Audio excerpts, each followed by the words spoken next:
지금으로부터 3년 전에 있었던 일인데요. 2022년도에 세계를 발칵 뒤집어 놓은 사건이 있었습니다. 바로 한국의 루나 코인 붕괴 그런 사건인데요. 그 사건이 있기 전에 뉴스에서는 한국의 젊은 천재가 세계 금융의 판도를 바꿨다고 떠들썩했고 사람들은 그 뉴스에 열광했습니다. 그 주인공은 불과 30대 초반의 젊은 창업자 권도형이라는 사람입니다. 그는 미국 명문대학교를 졸업하고 그리고 세계적인 투자자들로부터 막대한 돈을 끌어모았습니다. 그가 만든 루나와 테라라는 암호화폐는 이 달러를 대신할 미래 돈이라고 불러지며 이 단기간에 시가총액이 무려 50조 원을 넘었습니다. 별로 안 놀라시는 표정입니다. 50억도 아니고 500억도 아니고 5천억도 아니고 5조도 아니고 50조 원이 넘었습니다. 이 정도 좀 반응해 주세요. 감사합니다. 이런 걸 보고 짜고 치는 고수비라고 그러죠. 사람들은 그를 한국의 스티브 잡스라고 추켜 세웠고, 그가 언론과의 인터뷰 때마다 이렇게 이야기를 했습니다. 내가 만든 시스템은 절대 무너지지 않습니다. 완벽합니다. 실패할 확률 0%입니다. 그의 말 한마디에 수많은 사람들이 그 암호화폐에 투자를 했습니다. 그런데 절대 무너지지 않는다라고 장담했던 그 코인이 불과 3일 만에 99.99% 폭락했습니다. 50조 원이 넘는 자산이 하루아침에 다 사라져버렸습니다. 순식간에 사라져버렸어요. 하루아침에. 절대 무너지지 않는다라고 했던 그의 입술에서 이제는 몰랐다, 실수였다라는 말이 나왔습니다. 결국 그가 해외로 도피했는데 체포되어서 재판을 받게 되었죠. 여러분, 사람이 언제 무너지는지 아세요? 언제 무너지는지 아십니까? 가난할 때가 아닙니다. 여러분, 실패할 때가 아닙니다. 가장 잘 될 때, 교만할 때 무너집니다. 성경은 이렇게 말씀합니다. 잠언 16장 18절을 보시면 참 진리의 말씀인데요. 우리 함께 읽어볼까요? 시작. 교만은 패망의 선봉이요 거만한 마음은 넘어짐의 앞잡이니라 라고 성경은 이야기합니다. 오늘 본문이 그걸 아주 잘 보여주고 있습니다. 오늘 이 본문에 나오는 느부갓네살 왕은 그 당시 고대 근동의 가장 최강대국의 왕이었습니다. 그의 권세는 하늘을 찌를 듯 높았고 그의 명성은 땅끝까지 알려질 정도로 대단했습니다. 그는 모든 전쟁에서 승리를 하고 거대한 바벨론 성을 세우고 또 세계 7대 불가사리라고 하는 그 공중종은 아주 화려한 이 바벨론 궁을 세웠습니다. 여러분, 근데 그가 가장 높아졌을 때 하나님은 그를 가장 낮은 자리로 떨어뜨리셨습니다. 오늘 보면 28절을 한번 같이 읽어보겠습니다. 28절 시작. 이 모든 일이 다 나 느부갓네살 왕에게 임하였느니라. 여러분, 이 모든 일이라고 하는 것은 어떤 일을 말하냐면 그가 꿈을 꾸고 다니엘이 그 꿈을 해석했을 때 그 해석한 대로 다 내게 임했다. 그 해석한 대로 그 꿈대로 다 되었다라는 것입니다. 하루는 느부갓네살 왕이 꿈을 꿨습니다. 두 번째 꿈이었죠. 근데 그가 언제 그 꿈을 꾸게 되냐면 4절에서 그가 언제 그 꿈을 꿨는지 밝히고 있는데 4장 4절은 이렇게 이야기합니다. 나 느부갓네살왕이 내 집에 편히 있으며 그리고 내 궁에서 평강할 때에. 여러분, 이때가 언제냐면 제가 지난 시간에도 말씀을 드렸지만은 이 느부갓네살 왕의 통치 말기입니다. 그의 통치 초기와 중기 때는 나라를 점령하고 전쟁하느라 너무너무 바빴죠. 근데 그의 말기 때는 이제 모든 나라들을 이제 점령하고 바벨론이 최강대국으로 자리 잡고 그 누구도 넘볼 수 없는 그런 최고의 자리에 올랐을 때를 말합니다. 그러니까 대내외적으로 모든 것이 안정되고 평탄하고 그리고 아주 거대한 바벨론 성을 짓고 그리고 그 으리으리한 바벨론 궁을 완성했을 때, 그때 가장 잘 나갔을 때, 가장 높아졌을 때 하나님께서 그에게 두 번째 꿈을 주신 겁니다. 자, 어떤 꿈이었냐면 느부갓네살 왕이 꿈에서 한 나무를 보았어요. 근데 그 나무가 그 높이가 얼마나 높았는지 하늘을 닿을 듯한 그 정도로 높은 나무였고, 그리고 땅 끝에서도 보일 만큼 그 나무가 아주 거대한 나무였습니다. 그리고 그 잎사귀는 아름답고, 그리고 열매가 얼마나 풍성했는지 만민이 그 열매를 먹었습니다. 그리고 그 나무의 그 그늘 아래에는 수많은 짐승들이 그 그늘에서 쉬었고, 또 수많은 새들이 그 나무가지에 곁들였습니다. 여러분, 여기까지는 좋은 꿈인 것 같아요? 나쁜 꿈인 것 같아요? 아주 좋은 꿈이죠. 그런데 그 꿈이 거기서 끝나지 않습니다. 갑자기 하늘에서 거룩한 자가 내려와서, 여기서 거룩한 자는 천사를 말합니다. 하나님의 사자죠. 이 천사가 내려와서 아주 큰 소리로 외칩니다. 그 나무를 베어버리라. 가지를 찍어버리고 열매를 떨어뜨리라. 그러나 이 구루터기는 남겨둬라. 이렇게 명령이 떨어졌습니다. 그 명령이 떨어지자마자 그 거대한 나무가 다 베어지고, 그 영광의 상징이었던 그 잎사귀와 열매와 그 모든 가지가 다 없어지고, 그리고 그 그늘에 있었던 짐승들과 새들은 다 사라져 버렸습니다. 남은 것은 들판에 구루터기 딱 하나 남았어요. 여러분, 느부갓네살 왕이 첫 번째 꿈을 꾸었을 때도 그 마음이 굉장히 번민해서 잠을 이루지를 못했는데, 이 두 번째 꿈을 꿨을 때는 굉장히 두려웠다라고 이야기합니다. 굉장히 두려웠고, 그리고 그 마음이 번민했습니다. 두렵고 떨린 거죠. 그래서 이 느부갓네살 왕이 내노라 하는 전문가들을 다 불러 모았습니다. 그 꿈을 해석할 만한 사람들, 이 바벨론의 지혜자들, 그리고 박수, 술객, 무당, 점쟁이들, 정말 내노라는 그런 전문가들을 다 불러 세웠습니다. 그리고 첫 번째 꿈을 꿨을 때는 그가 그 꿈의 내용을 말해주지 않고 해석하라고 명령했는데, 두 번째 꿈을 꿨을 때는 그의 꿈을 이야기를 다 해줘요. 그런데 그 전문가들 중에서 이 느부갓네살 왕의 꿈을 해석하는 사람이 한 사람도 없는 거예요. 그래서 결국 왕이 누구를 부르죠? 다니엘을 부르죠. 느부갓네살 왕이 다니엘을 처음부터 부르지 않았던 이유는 뭐냐면, 세상의 지혜로 자신의 문제를 해결해 보려고 했던 거예요. 느부갓네살 왕이 아직도 하나님을 믿지 않은 거예요. 그가 사드락과 메삭과 아벳느고가 그 7배나 더 뜨거운 그 풀무불에서 그 살아나온 그 사람들을 직접 보았음에도 불구하고, 머리털 하나 상하지 않고 탄 냄새조차 나지 않은 그 하나님의 초자연적인 기적을 직접 목도했음에도 불구하고 그가 여전히 하나님을 신뢰하지 않았습니다. 그래서 자신의 방법으로 어떤 세상적인 지혜로 그 문제를 해결해 보려고 했으나 해결할 수가 없는 거죠.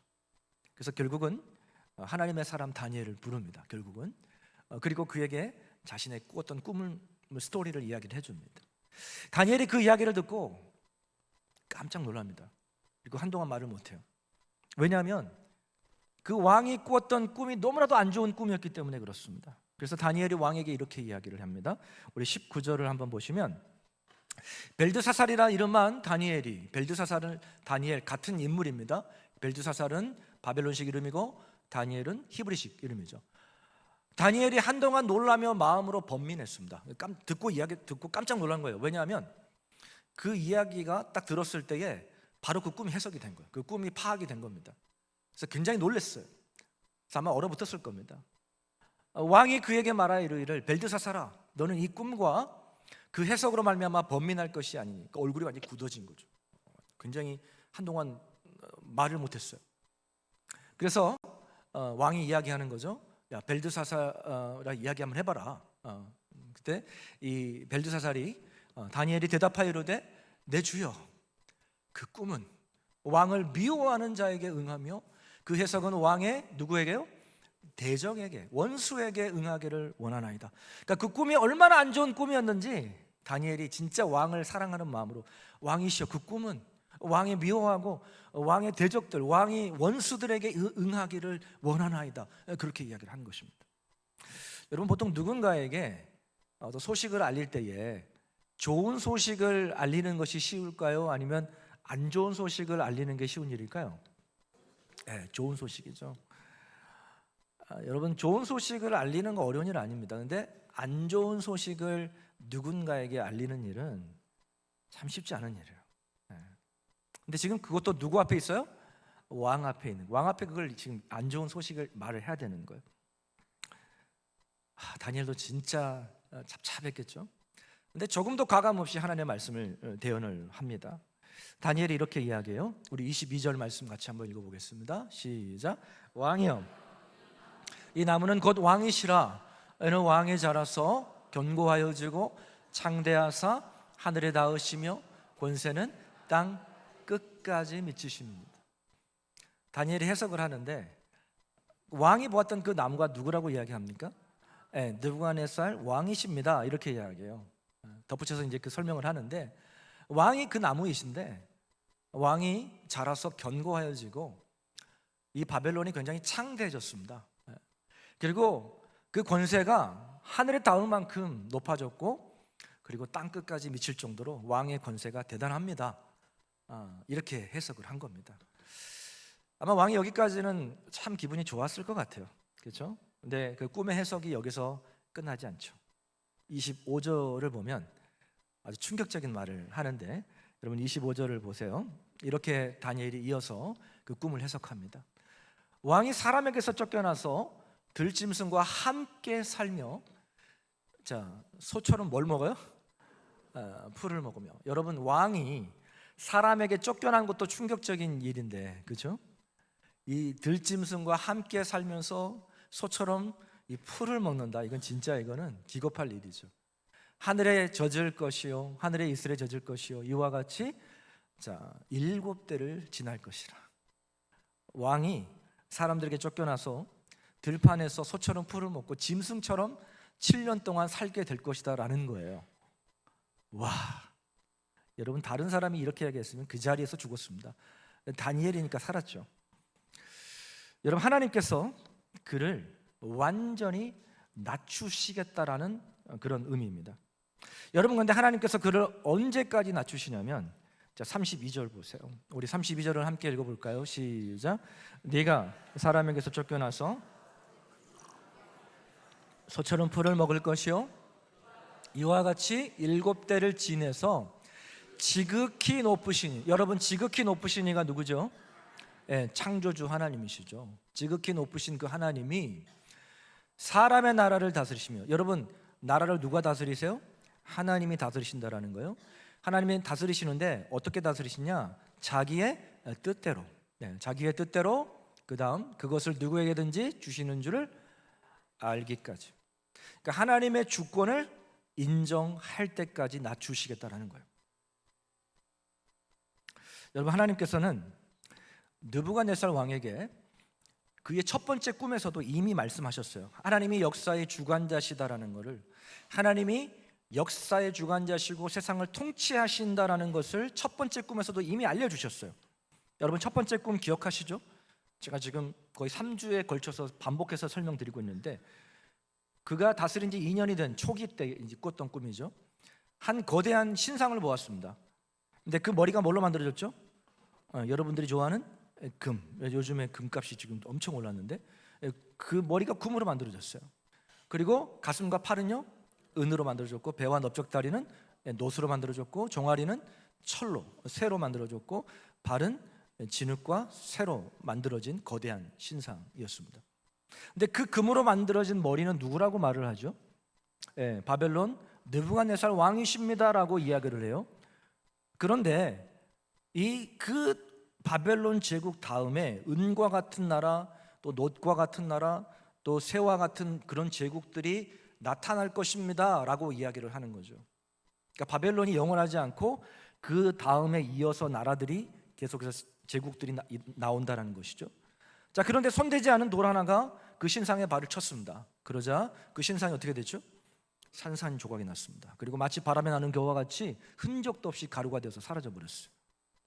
여러분, 이 꿈의 해석은 뭐냐면, 이 꿈의 의미는 뭐냐면, 이 바벨론을 비롯한 그 다른 제국들이 등장을 하게 될 텐데, 결국은 다 무너지고 사라질 것이다라는 거죠.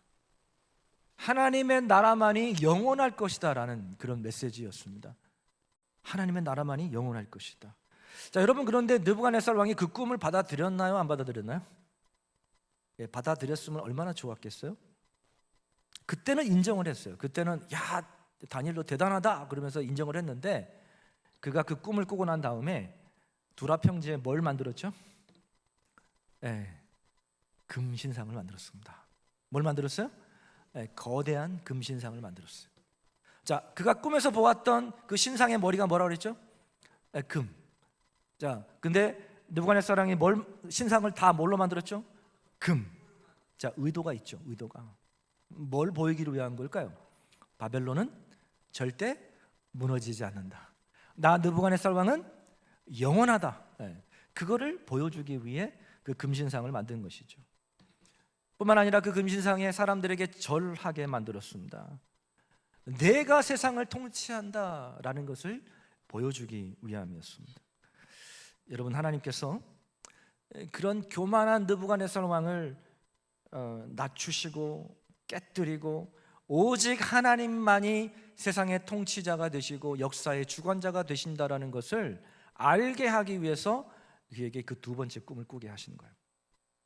여러분, 그런데 오늘 본문을 보시면 느부갓네살 왕이 꿈을 꾸고 난 다음에 하나님께서 바로 치지 않으십니다. 자, 오늘 29절을 보시면 같이 한번 볼까요? 시작.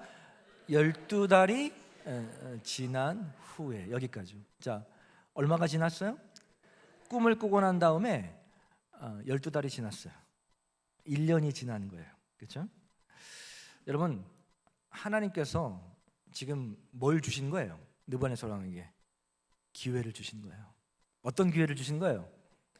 회개할 기회, 돌이킬 수 있는 기회, 겸손해질 수 있는 기회, 자신의 교만을 회개할 수 있는 기회를 주신 겁니다. 여러분, 하나님은 우리가 잘못했다고 해서 곧바로 치시는 분이 아니십니다. 하나님은 참 오래 참으시는 분이세요. 우리에게 돌이킬 수 있는 기회를 주세요. 느부갓네살 왕의 첫 번째 꿈을 통해서도 돌이킬 수 있는 기회를 주셨고, 또 사드락과 메삭과 아벳느고가 그 엄청난 그 불구덩이 속에서 살아나온 것을 통해서 하나님의 살아계심을 보여줌으로 기회를 줬어요. 하나님의 주권을 인정하도록 기회를 주셨단 말이죠. 두 번째 꿈을 통해서도 기회를 주셨어요.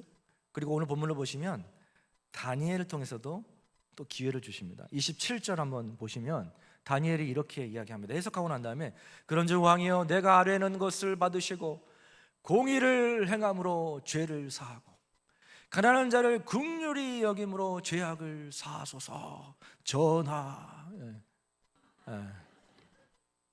그리하시면 왕의 평안함이 혹시 장구하리이다. 전하. 여러분, 다니엘은 참 충신이었습니다. 왕이 진짜 돌이키기를 원했던 거예요. 직언을 한 거죠, 사실.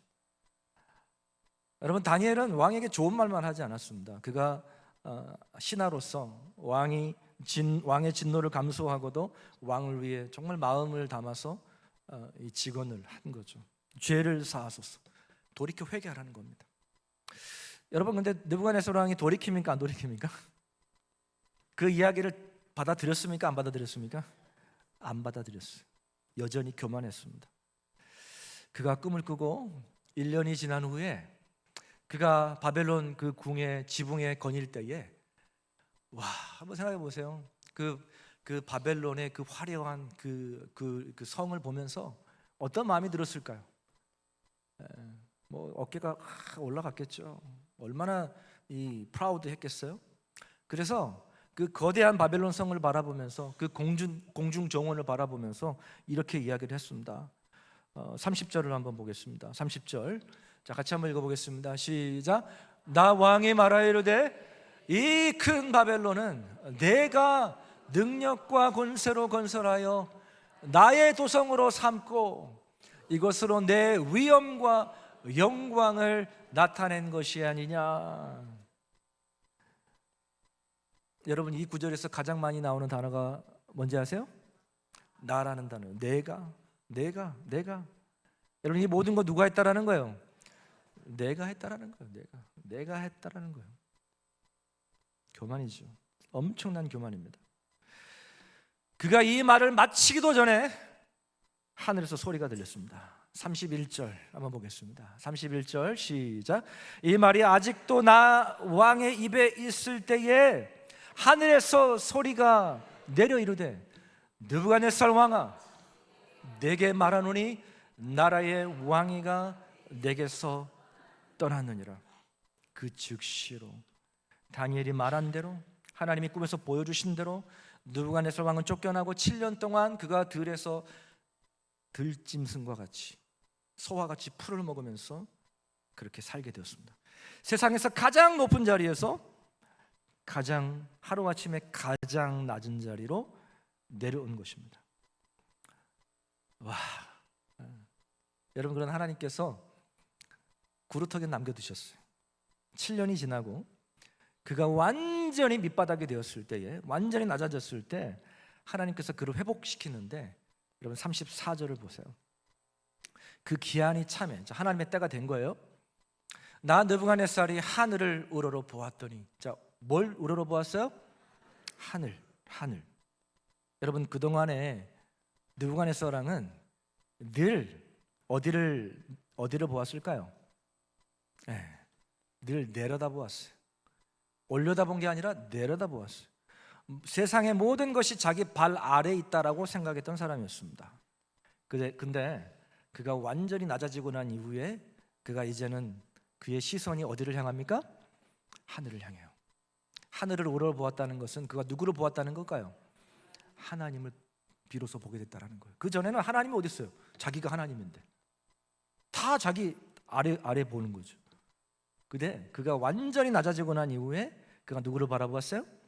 하나님을 바라보았습니다. 자, 그때 회복이 일어난 거예요. 내 청명이 다시 내게로 돌아온지라. 자, 그러면서 이에 내가 지극히 높으시니, 여러분 지극히 높으시니가 누구죠? 하나님이시죠. 그 전에는 지극히 높은 이시니가 누구였어요? 자기였어요.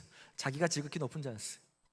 근데 이제는 하나님이 지극히 가장 높으신 분으로 그가 고백하는 거예요.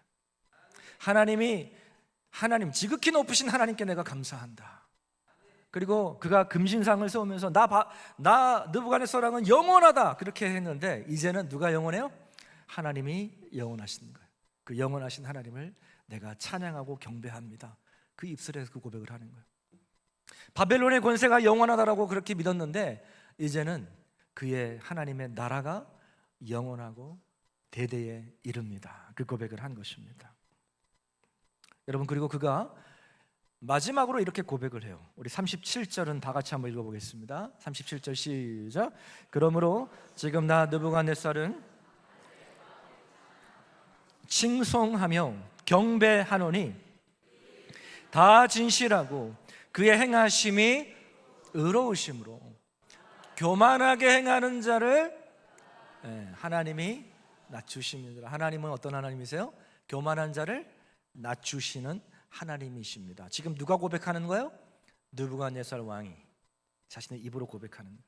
하나님은 교만한 자를 낮추시는 하나님이십니다. 여러분, 다니엘서에서 느부갓네살 왕의 마지막 장면입니다. 이게 오늘 이 37절 이후로 느부갓네살 왕이 등장하지 않아요. 그의 마지막 고백이에요. 여러분, 이것이 다니엘서에 기록된 마지막 느부갓네살 왕의 장면입니다. 그의 인생의 마지막이 어떻게 끝나죠? 하나님을 인정하면서 끝을 내립니다. 여러분, 그러나 느부갓네살 왕이 낮아지기 전에는 자신의 능력과 권세로 모든 것을 다스린다라고 자부했던 사람이었습니다. 자신이 세상을 통치한다라고 착각했던 사람이었습니다. 그런데 그 7년의 낮아짐을 통해 그가 누구를 만난 거예요? 하나님을 만나게 된 것입니다. 여러분, 하나님은 높이기도 하시고 낮추기도 하십니다. 사무엘상 2장 7절에 그렇게 이야기해요. 같이 한번 읽어볼까요? 시작. 여호와는 가난하게도 하시고 부하게도 하시며 낮추기도 하시고 높이기도 하시는도다. 아멘. 여러분, 우리 생각에는 높이시는 것만 하나님의 은혜로 생각이 되지만 낮추시는 것도 하나님의 은혜입니다.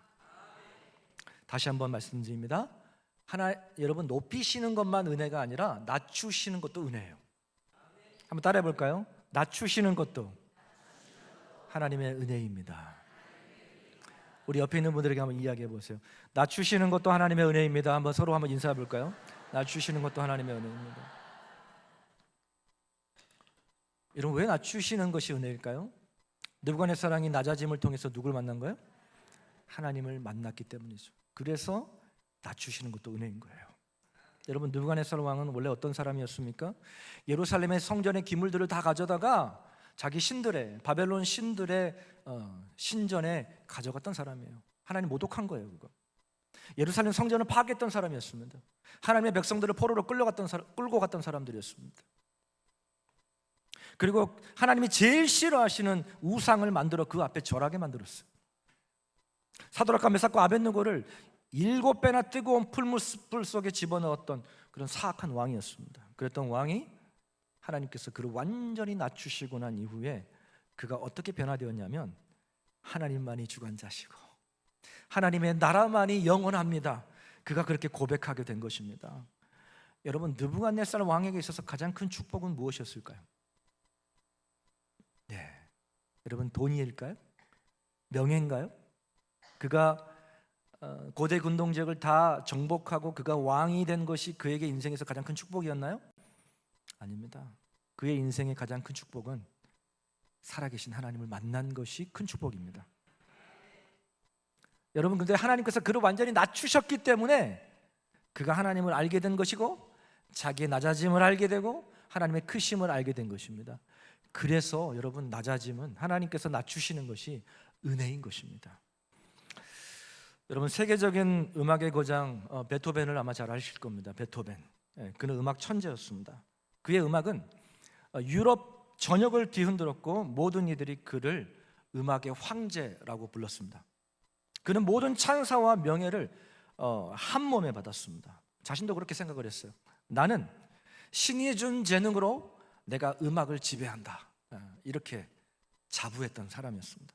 여러분, 그러나 그 교만의 정점에서 하나님이 그를 낮추셨어요. 그가 귀가 서서히 들리지 않기 시작했습니다. 그의 나이 28살, 인생의 황금기에 찾아온 시련이었습니다. 의사가 베토벤에게 이렇게 이야기했어요. 더 이상 치료할 수 없습니다. 청력은 완전히 사라질 것입니다. 그 말을 들었던 베토벤이 완전히 무너졌어요. 그리고 세상과 완전히 단절했습니다. 친구들을 떠나서 숲속 오두막으로 들어가 버렸습니다. 그곳에서 밤마다 울었습니다. 그런데 그가 완전히 낮아지고 난 다음에 그의 일기장에 이렇게 기록을 했습니다. 나는 이제 더 이상 사람의 길을 위해 작곡하지 않는다. 나는 하늘의 소리를 듣는다. 하나님께서 나를 낮추셨지만 그분은 나에게 새로운 길을 주셨다. 그 이후로 이전과는 비교할 수 없는 음악을 작곡하기 시작했습니다. 그의 양쪽 귀가 완전히 멀었을 때, 하나도 소리가 들리지 않을 때 그가 곡을 썼는데 그 곡이 뭐냐면 교향곡 9번 환희의 송가라는 곡입니다. 그가 그 곡을 만들고 난 다음에 그가 이렇게 고백을 했습니다. 나의 귀는 들리지 않지만 하나님은 여전히 내 안에서 노래하십니다. 하나님께서 그를 완전히 낮추심으로 그를 다시 세우셨습니다. 여러분, 하나님의 가장 무서운 징계가 뭔지 아세요? 교만한 자를 그대로 내버려 두시는 거예요. 교만한 자를 낮추시지 않는 거예요. 여러분, 그게 가장 무서운 벌이에요, 사실. 로마서 1장 28절에서 30절을 보시면 성경은 이렇게 이야기합니다. 또한 그들이 마음에 하나님 두기를 싫어하며, 이게 교만이죠. 하나님을 마음에 두기를 싫어하는 것 자체가 교만인 거예요. 근데 하나님께서 그들을 그 상실한 마음대로 어떻게 했어요? 내버려 둔 거예요. 어떻게 했어요? 내버려 두신 거예요. 자, 그때 어떤 일이 일어났느냐? 합당하지 못한 일을 하게 하셨으니, 자, 그 다음 보여주시면요, 비방하는 자요, 하나님께서 미워하시는 자요, 능욕하는 자요, 또 어떤 자입니까? 교만한 자요, 자랑하는 자요. 여러분, 교만한 자, 스스로 자랑하는 자를 내버려 두시는 것, 그것이야말로 하나님의 가장 무서운 징계예요. 교만해졌는데 하나님 낮추시지 않는 거예요. 그냥 내버려 두는 거예요. 그게 가장 무서운 벌입니다. 여러분, 그래서 사랑의 반대가 증오가 아니고 무관심이라고 하잖아요.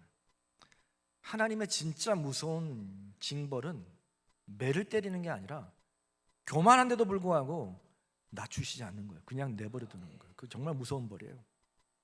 반면에 교만한 자를 낮추시는 것, 깨뜨리시는 것, 여러분, 그게 하나님의 은혜인 줄 믿으시기를 바랍니다. 내가 깨어져서, 내가 낮아져서 하나님을 만났다면 그건 은혜인 것이죠. 여러분, 교만 중에 가장 큰 교만은 하나님의 하나님됨을 인정하지 않는 것이 교만이에요. 즉, 하나님이 없다라고 하는 것. 이 세상에 하나님이 어디 있어? 하나님을 믿으려면 차라리 내 주먹을 믿겠다. 이게 가장 큰 교만이에요, 사실. 시편 4절에 그렇게 이야기합니다. 우리 함께 읽어볼까요? 시작. 악인은 그의 교만한 얼굴로 말하기를 여호와께서 이를 감찰하지 아니하신다며 그의 모든 사상에 누가 없다고요? 하나님이 어디 있어? 하나님이 나를 믿지. 여러분, 교만이죠. 느부갓네살 왕이 그랬습니다. 하나님의 하나님 되심을 인정하지 않았어요. 자기가 세상을 통치한다라고 그렇게 착각했습니다. 그런데 하나님께서 7년 동안 그를 완전히 깨뜨리시고 낮추심을 통해서 그가 하나님을 만나게 되고 자신을 높이고 자신을 자랑했던 그 입술이 하나님을 가장 높이고 하나님을 자랑하는 입술로 변화된 줄 믿으시기를 바랍니다. 사랑하는 성도 여러분, 오늘 말씀의 핵심은 분명합니다. 하나님은 교만한 자를 낮추시고 겸손한 자를 세우십니다. 하나님은 교만한 자를 낮추시고 겸손한 자를 세우십니다. 하나님께서 느부갓네살 왕을 낮추신 이유는 그를 멸망시키려고 하신 것이 아니라 그를 다시 세우기 위함이었습니다. 여러분, 하나님께서는 우리를 다시 세우기 위해 때로는 우리를 낮추십니다. 때로는 우리를 다시 빚기 위해, 새롭게 빚기 위해 우리를 무너뜨리십니다. 우리를 깨뜨리세요. 그러나 여러분, 그것이 끝이 아니에요. 하나님은 우리를 다시 새롭게 하십니다. 여러분, 가장 지혜로운 사람은 어떤 사람일까요? 깨뜨리시기 전에, 낮추시기 전에 겸손해지는 겁니다. 하나님의 능하신 손 아래 겸손해지는 거예요.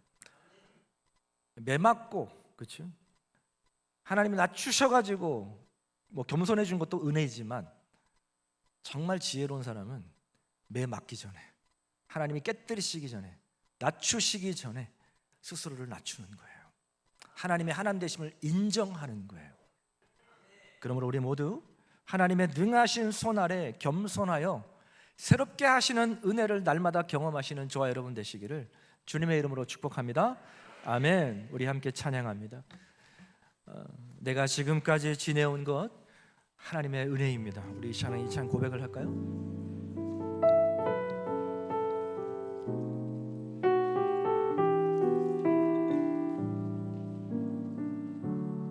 내가 지금까지 지내온 것, 내가 지금까지 지내온 것은 주의 은혜입니다.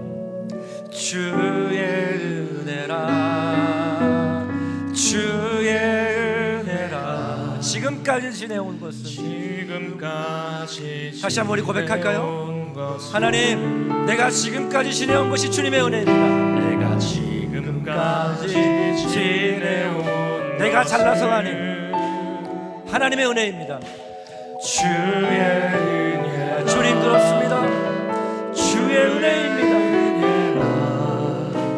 지금까지 지내온 것은 주님의 은혜입니다. 주의 은혜라. 주의 은혜라. 아멘. 주의 은혜라. 지금까지 지내온 것이, 지금까지 지내온 것은 아멘. 주의 은혜라.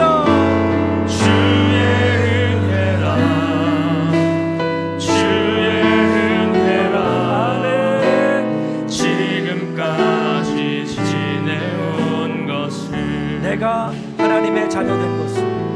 내가 하나님의 자녀. 주님, 그렇습니다. 하나님의 은혜입니다. 주의 은혜라. 주님의 은혜입니다. 주의 은혜라. 내가 하나님의 자녀된 것을. 하나님의 자녀 된 것을. 주의 은혜라. 주의 은혜라. 주의 은혜라. 하나님의 자녀 된 것을. 주님의 은혜입니다. 주의 은혜라. 주의 은혜라. 하나님의 자녀 된 것을. 내가 이 자리에 서 있는 것은, 내가 우리 시간 손 들고 찬양할까요? 하나님의 은혜인 줄 믿습니다. 주님의 은혜입니다. 주의 은혜라. 하나님의 은혜. 주의 은혜라. 이 자리에 서 있는 것을. 주의 은혜라. 주의 은혜라. 주의 은혜라. 이 자리에 서 있는 것을. 주의 은혜라. 주의 은혜라. 주의 은혜라. 이 자리에 서 있는 것을. 장모님, 지금까지 지내온 내가 지금까지 지내온 것을. 주님의 은혜입니다. 주의 은혜라. 주의 은혜입니다. 주의 은혜라. 지금까지 지내온 것을. 지금까지 지내온 것을. 제가 지난주에 CBS 새롭게 하소서라는 프로를 봤는데요. 거기에 그 가수 유열 씨가 나왔어요. 근데 그분이 전도사가 되어서 돌아왔더라고요. 한때 한국의 유명한 가수였죠. 근데 그가 나와서 간증을 하는데, 자기가 옛날에도 교회를 다녔대요. 교회를 안 빠지고 주일을 출석을 했는데, 그때는 그냥 종교 생활을 했다. 그냥 예배만 왔다 갔다. 근데 그가 폐가 완전히 망가지고 완전히 죽음의 문턱에 이르렀을 때, 그가 이제 더 이상 이제 자기 힘으로 아무것도 할 수 없을 그때 하나님을 만나게 된 것입니다. 그리고 하나님이 그를 그 낮은 자리에서 다시 세워주셨어요. 근데 그가 하나님을 깊이 만나고 난 다음에 그가 고백했던 찬양이 뭐냐면 바로 이거예요. 나는 아무것도 아닙니다. 나는 아무것도 아닙니다. 주의 은혜가 아니면 나는 아무것도 아닙니다. 그 고백을 하게 된 거예요. 사랑하는 성도 여러분, 혹시 여러분의 삶 가운데 지금 하나님께서 여러분을 낮추시고 혹시 깨뜨리고 계십니까? 혹시 여러분 가운데 정말 어려움과 고난 가운데, 정말 그 누구에게도 말할 수 없는 그런 아픔과 절망 가운데, 정말 내 힘으로는 도저히 해결할 수 없는 그런 문제 앞에 서 계신 분들이 계십니까? 여러분, 그게 끝이 아니에요. 여러분, 그곳에서 하나님 만나셔야 됩니다. 하나님이 그 자리에 있게 하신 것은 여러분에게 은혜 주시기 위한 거예요. 내가 낮아짐으로, 내가 깨어짐으로 그곳에서 하나님을 인정하고 만날 수 있다면 그건 은혜인 것이죠. 저는 바라기는 여러분의 그 고난의 자리가 고난의 자리로 끝나는 것이 아니라 하나님을 만나는 은혜의 자리가 되기를 축복합니다. 우리 시간에 기도할 때, 하나님 나를 좀 만나주십시오. 나의 교만을 깨뜨려 주시고, 느부갓네살 왕이 그 마지막에 고백했던 것처럼 하나님만이 높임 받으시고 하나님만이 영원한 왕이십니다. 그 고백을 할 수 있도록 하나님 나를 붙잡아 주시옵소서. 우리 시간에 같이 오늘 말씀을 생각하시면서 우리 한번 기도하며 나아가겠습니다. 같이 기도하겠습니다. 하나님 감사합니다. 주님, 오늘 이 시간 하나님 우리에게 은혜 주시고 하나님 이 예배 자리에 나오게 하시면 감사합니다. 하나님, 우리가 정말 하나님의 능하신 손 아래 겸손하기를 원합니다. 하나님 아버지, 내가 이 자리에 선 것이 하나님 지금까지 지내온 것이 하나님의 은혜인데, 내가 잘나서 하나님 내 능력으로 여기까지 온 것처럼 착각하고 교만했던 우리의 모습을 용서하여 주옵소서. 하나님의 은혜 아니면 아무것도 아님을 고백합니다. 주여, 하나님의 은혜 아니면 나는 아무것도 아닙니다. 주님, 우리를 불쌍히 여주옵소서. 하나님, 고통 가운데 신음하는 식구들 있습니다. 건강의 문제로, 물질의 문제로, 자녀 때문에 여러 가지 아픔으로, 여러 가지 고난으로 마음 아파하며 정말 그러한 고통 가운데 있는 우리 사랑하는 식구 하나님께서 불쌍히 여주시고 하나님, 그 자리에서 하나님을 만나는 은혜가 있기를 원합니다. 하나님의 살아계심을 경험하는 자리가 되게 하시고 낮아짐을 통하여 다시 세워지는 은혜가 있게 하여 주옵소서. 하나님, 감사합니다. 지금까지 지내온 것이 하나님의 은혜임을 고백합니다. 하나님의 은혜 아니면 나는 아무것도 아닙니다. 주여, 우리를 불쌍히 여겨 주옵소서. 하나님을 높이기보다 내가 높아지고 하나님을 자랑하기보다 스스로 자부했던 것을 용서하여 주옵소서. 하나님의 능하신 손 아래 겸손해지기를 원합니다. 늘 하나님의 은혜를 기억하며 주님만을 높여드리는 우리의 삶이 되게 하여 주시옵소서. 하나님, 건강으로 인하여, 물질로 인하여, 또 자녀 때문에 마음 아파하고 고통 가운데 있는 식구들이 있습니다. 주여, 그 자리가 은혜의 자리가 되기를 원합니다. 그 낮아진 자리에서 하나님을 만나는 놀라운 역전의 은혜가 있게 하여 주옵소서. 낮추심을 통해 다시 세우시는 하나님의 은혜를 경험하게 하여 주시옵소서. 하나님, 이 시간도 귀한 예물을 주님 앞에 봉헌에 올려드립니다. 하나님의 것을 구별하여 10의 1조를 드리며 범사에 감사함으로 감사의 예물을 드리고, 또 하나님의 나라의 확장을 위한 선교 예물과 다음 세대를 위한 비전 헌금 1,000번째 작정 예물, 생일을 맞이하여서 우리 김범준 청년, 또 우리 김정혜, 우리 권사님, 소윤이 어린이, 우리 신희선 집사님 드렸습니다. 하나님, 지금까지 지내온 것 하나님의 크신 은혜입니다. 남은 생에도 늘 주님 앞에 겸손하여 하나님만께 영광 돌리는 복된 인생 되게 하여 주옵소서. 모든 영광을 주님께만 올려드리오며 살아계신 우리 구주 예수님의 이름으로 감사하며 축복하며 기도합니다. 아멘.